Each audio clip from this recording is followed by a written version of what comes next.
Hello. Good morning, good afternoon, good evening, good night.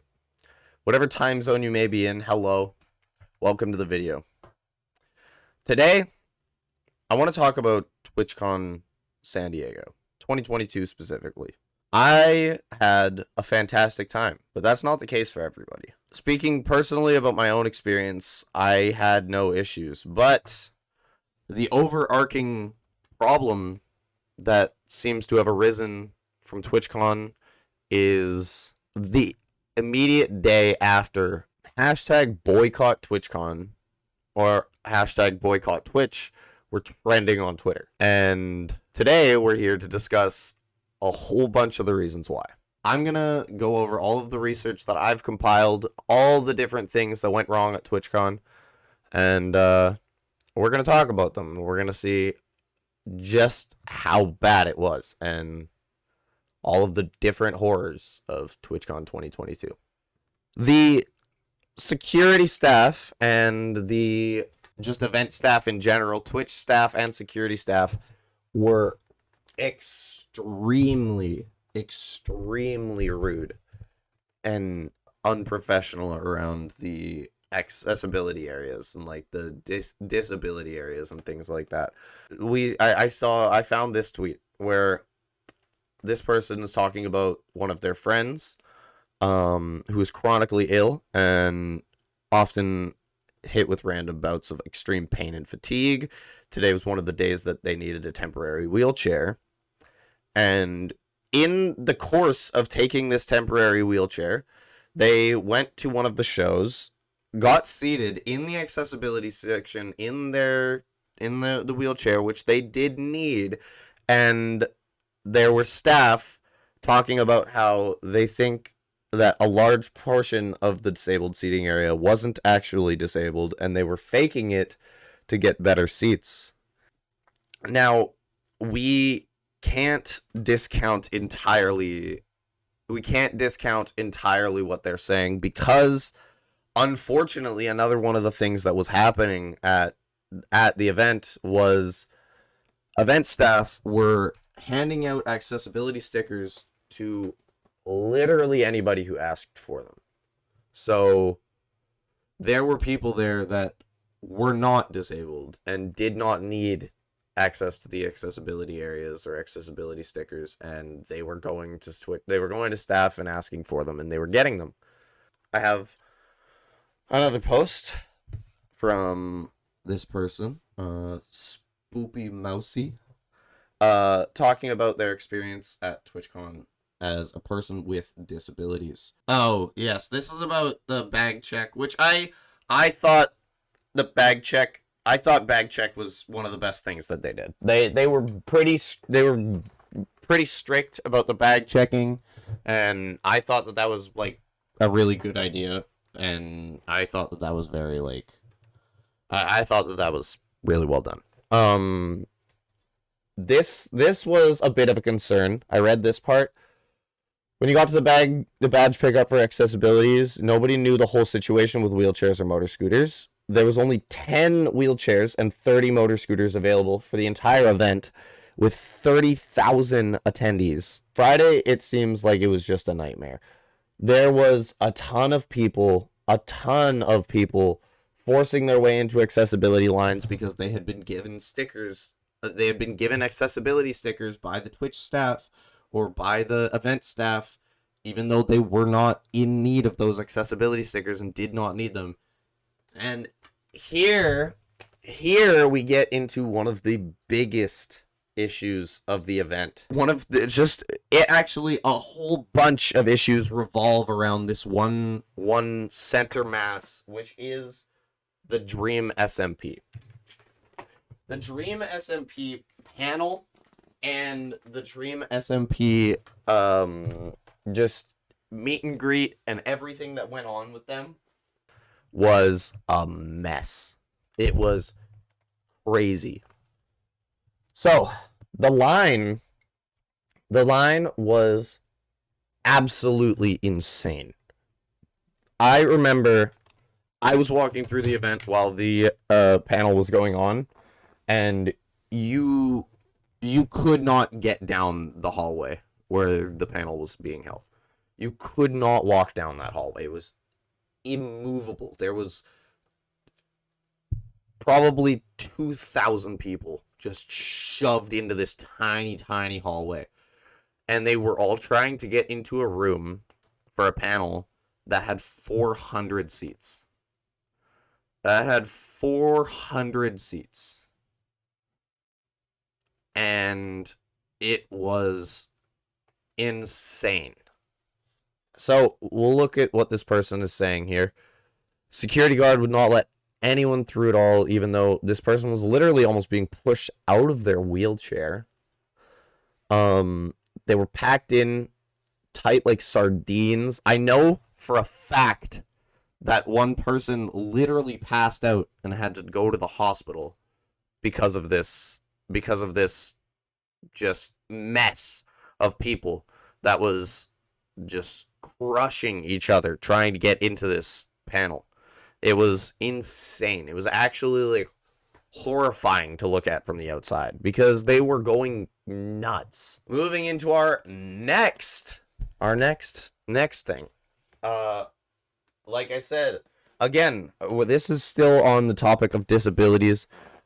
This was from Twitch staff literally like physically shoving a disabled member of the community. The amount of things that I'm hearing about disabled people being taken advantage of and like basically abused at this event is terrifying. It's ridiculous. The kind of treatment can't happen in any situation, and it's wild to me that this does happen. Oh, next up, we're talking again about the Dream SMP panel. Dream fans are some of the most fucking insane people I've ever met.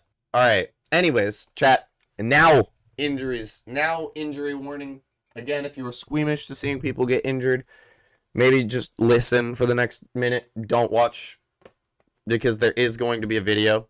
So, Adriana Chechik,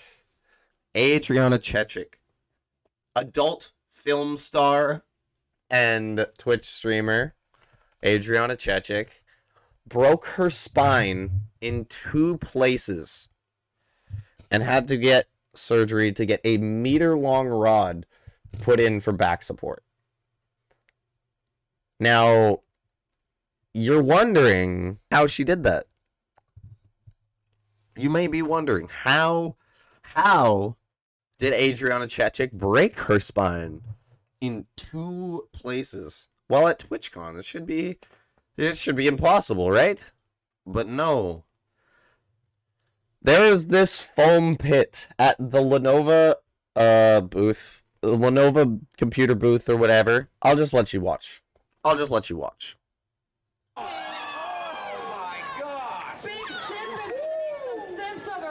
You immediately, God, I can't even, like, this is hard for me to watch. You immediately hear the just scream of pain, and you can see her literally bounce off the concrete floor.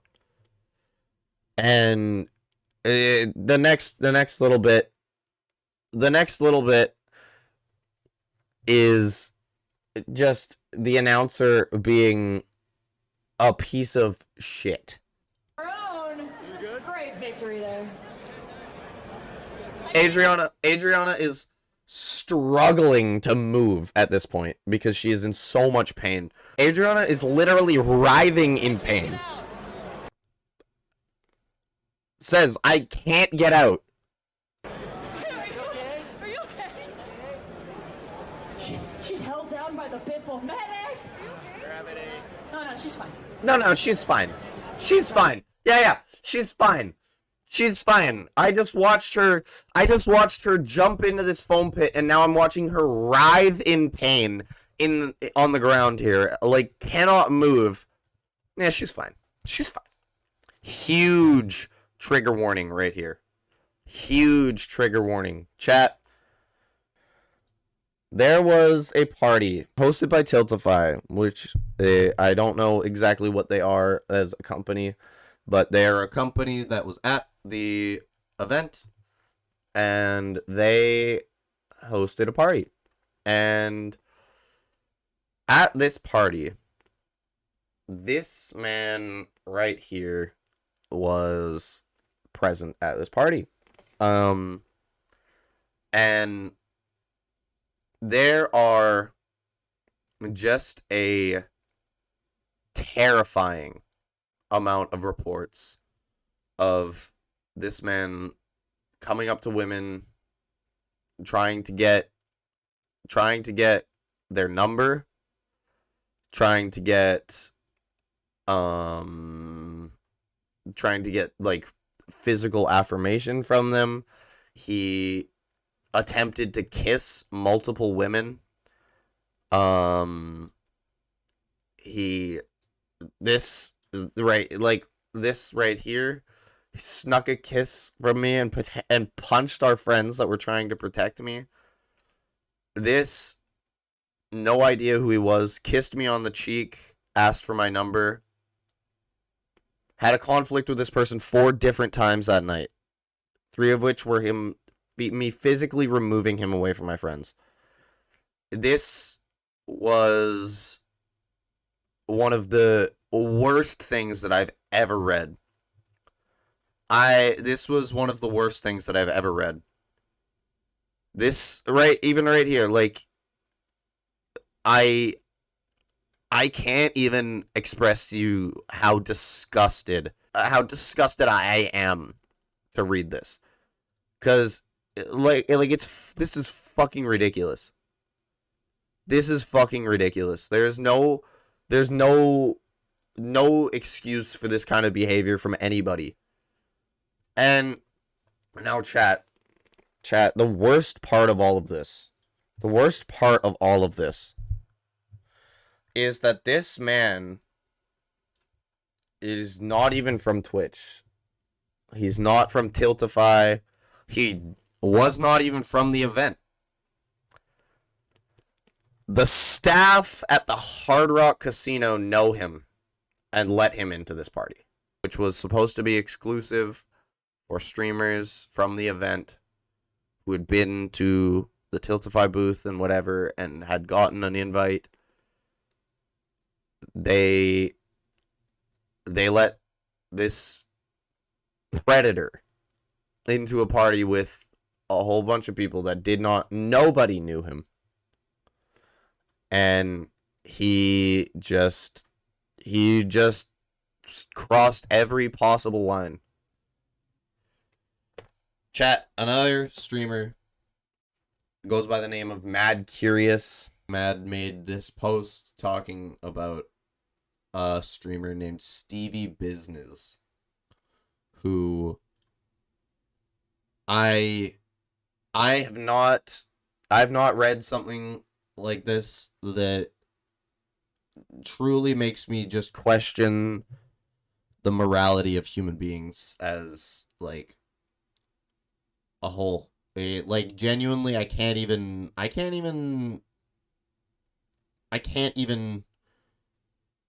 describe to you how awful this is.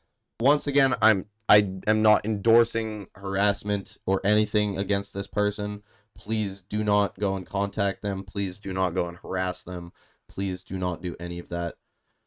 I'm purely doing this as education, just to talk about the things that happen and give light to these people's stories, because I think that it is very important that they're talked about and that they get the recognition that they deserve, because this can't happen.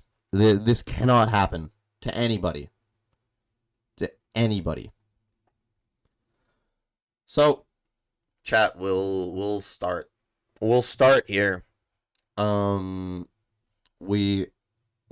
not talk about this top part because the top part is unrelated to TwitchCon. But right here, we have a streamer that goes by the name of Cure Nation, who groped this person 5 separate times. All these different times, it was at a bar.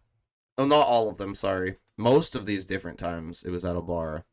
One of them was at a party, but the first couple of times, I am just, I'm kind of in shock to find out what happened here, because so here we go. Where is it? Ordering a drink, felt someone grab their butt, pointing to a friend behind you. Oh yeah, sorry, pointing to a friend who became terrified, and Kira, by the way, who is a female, who's a woman. She blamed it on the man who was a friend of Mad, who is the speaker in this case. And tried to blame it on them, and they said that's not funny. It's how people get canceled. It's like you can't sexually assault somebody and blame it on somebody else. It's not, you don't do that. Here.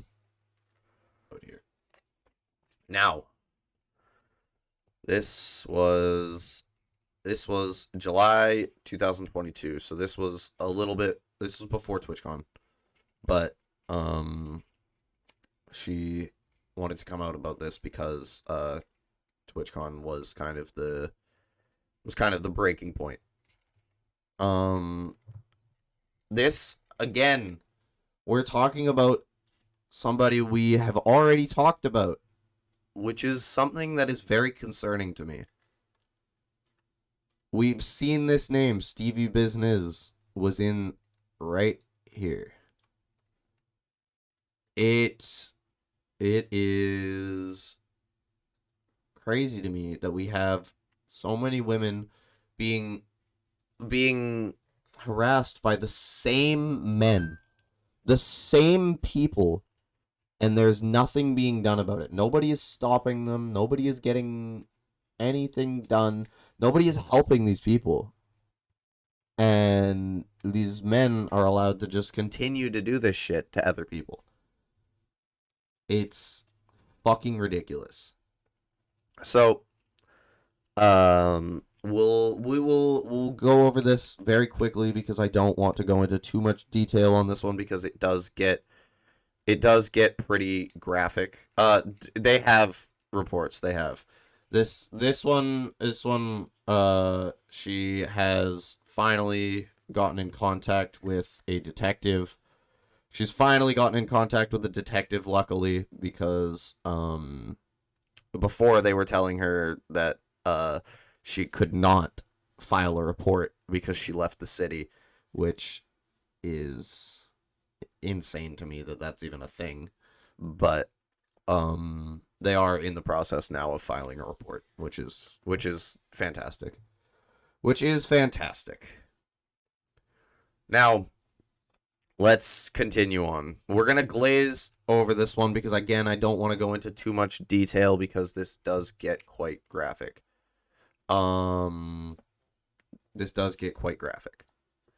So, we start off with Stevie Business just coming up to this person, approaching them from behind, and groping them with just at the very beginning of the night. This is very, like, before people were even at the point of intoxication, before people were even, like, drunk. This was immediately met with a removal, walked away, kept their distance, said nothing. And unfortunately, she thinks that she should have said something, but I understand why you, like, I understand. It is not, like,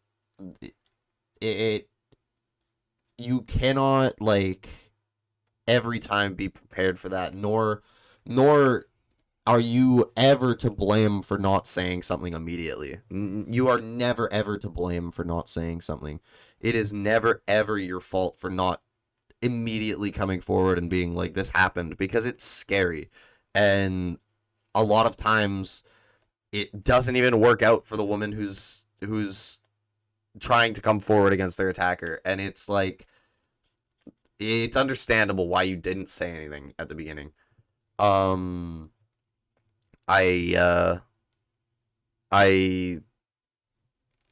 It's ridiculous.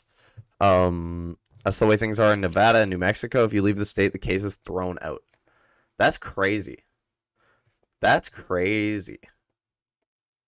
That's, like, actually insane to me. I cannot even, like, I can't even imagine that. That's, like, why? Why? Why does that, why?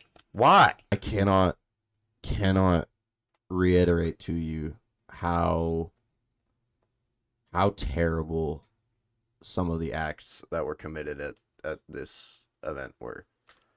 Again, I have to preface this by saying my experience was great. I am not saying that any of this happened to me. I'm not claiming that any of this affected my experience, because I had a great time. But that does not excuse any of the stories that we've read about or talked about here. These people are all victims, and there's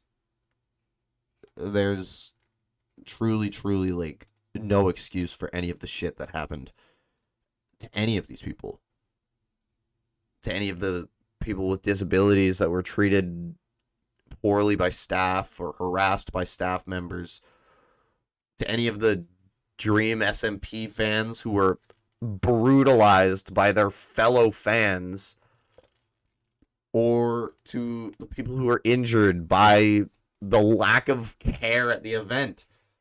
And finally, and absolutely not least, to the women who were abused and assaulted at this event. Thank you once again for watching. I really do appreciate it. If you could like the video and subscribe to the channel, be here for the next one, I'd really appreciate it. I hope you have a fantastic rest of your day, and I will see you in the next one. Peace out.